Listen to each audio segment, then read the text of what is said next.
লাইফে first time এরকম একটা সময় ফ্রেন্ডস, ফ্যামিলি, কাছের কিছু মানুষ, ভালোবাসার মানুষ, আমার গুড উইশাররা, সাপোর্টিভ মানুষ সবাইকে নিয়ে আমার এই বার্থডেটা খুব ছোট্ট করে হলেও খুব ভালোভাবে এনজয় করেছি। সব থেকে মজার বিষয় হলো গিফটগুলো কালেক্ট করা। সব থেকে ভালো লেগেছে গিফটগুলো কালেক্ট করতে। মেয়েরা কিন্তু একটু গিফট বেশি পছন্দ করে, সে যে কোনো গিফট হোক না। তার উপরে এটা কিন্তু আমার বার্থডের গিফট ছিল। সবগুলো গিফটই আমি সুন্দরভাবে কালেক্ট করে নিয়েছি, আর আমার পছন্দের এবং ভালোবাসার মানুষগুলো সবাইকে নিয়েছিলাম। ফিলিংস অনেক ভালো, কিন্তু আমার পপি আপু নাই, এই জন্য ভালো লাগছে না। একটু সবারই মনটা খারাপ। মনটা অনেক বেশি খারাপ। আমি কেমনে কি বলবো আমার একটা প্রোগ্রাম, আমি এখন বাসায় গিয়ে ফ্রেশ হবো, বেরোবো, আমি কতক্ষণে যাবো আবার কতক্ষণে ফিরবো। এখন হচ্ছে কে কুদাম করবে, সরি আমার হ্যাপি বার্থডে পড়ে যাচ্ছে বারবার। স্পেশালভাবে আমার মিলন ভাইয়াকে ইনভাইট করা হয়েছিল, কিন্তু কারণবশত মিলন ভাইয়া আসতে পারেনি। তো মিলন ভাইয়ার কিছু ডায়লগ এখানে আমি ইউজ করেছি। মিলন ভাই, আপনাকে অনেক মিস করেছি। আসলে আমার ফ্যামিলির মানুষ আপনার সাথে একটু সময় কাটাতে চেয়েছিল আর কি। যাই হোক, নেক্সট কোনো দিন আপনাকে নিয়ে চলে আসবো বাসায়। আর এইটা ছিল আমার বার্থডে। সবাই আমাকে বলছিল, আপু আপনি কি শুধু স্পন্সারই পেয়েছেন নাকি নিজেও কেক বানিয়েছেন? তো হ্যাঁ, আমি কেক বানিয়েছি।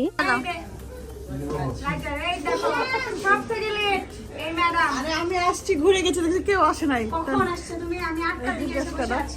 জানি না আপনাদের মাঝে কতটুকু আমি আমারটা দিয়ে করতে পেরেছি, কিন্তু আমি সবাইকে নিয়ে ছোট্ট হলেও আমি সুন্দর মুহূর্তটাকে ধরে রাখার জন্য আর কি সবাইকে নিয়ে আমার এই বার্থডে প্ল্যানটা করা। কিন্তু আমার আরো কাছের কিছু মানুষ যারা আসেনি, শম্পা আপু, খালেদা আপু, কাদের ভাইয়া, সীমা আপু, আরো অনেক কয়েকজন, তাদেরকেও অনেক বেশি মিস করেছে। আর সব থেকে মিস করেছি বেশি আমার পপি আপুকে। নেক্সট কোনো একদিন চা আড্ডা হয়ে যাবে। আজকে চলেন বার্থডে সেলিব্রেট করি। Happy birthday to you, happy birthday to you.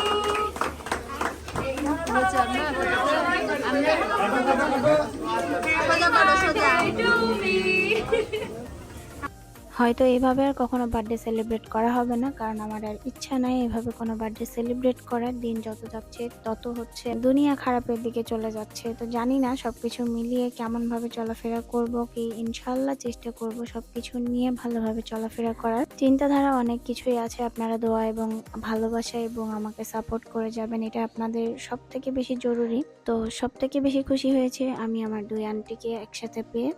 আর একজন বলেছিল যে নিজেকে সেলিব্রিটি ভাবেন।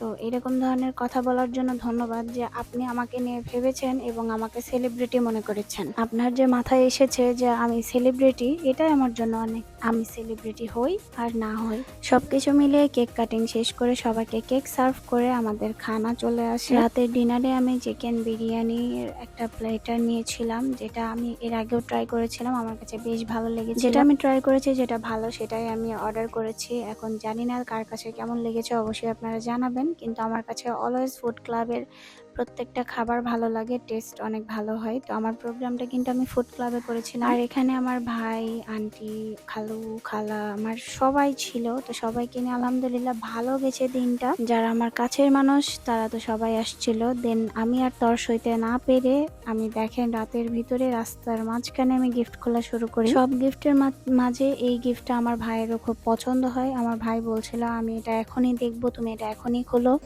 আমার আজকে ছিল কাছের জিনিস, যেহেতু আস্তে মাহিন ছিটে যাবে, দেখার জন্য দিবে একবার লক্ষ লক্ষ করছে তো তোমার।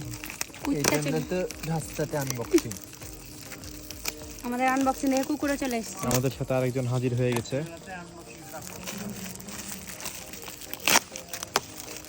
ছিঁড়ে দিস না ভাই, এত সুন্দর যত্ন সহকারে গিফটটা। হ্যাঁ, জিৎ ভাইয়া। দুই পারে একটু লাগেছে। এই তো আমার আইডিয়া। দেওয়ালে ছবি টাঙানোর অভ্যাসটা আমার নাই, কিন্তু এটা অনেক ভালো লেগেছে, এটা আমি টাঙিয়ে রাখবো। অনেক অনেক ধন্যবাদ যারা আমার বার্থডে প্রোগ্রামে এসেছেন, আমাকে এত বেশি ভালোবাসা দিয়েছেন। সবাই আমার পাশে থাকবেন, দোয়া রাখবেন। আরেকটা নতুন কিন্তু ভিডিও আসছে কালকে। সো আল্লাহ হাফেজ।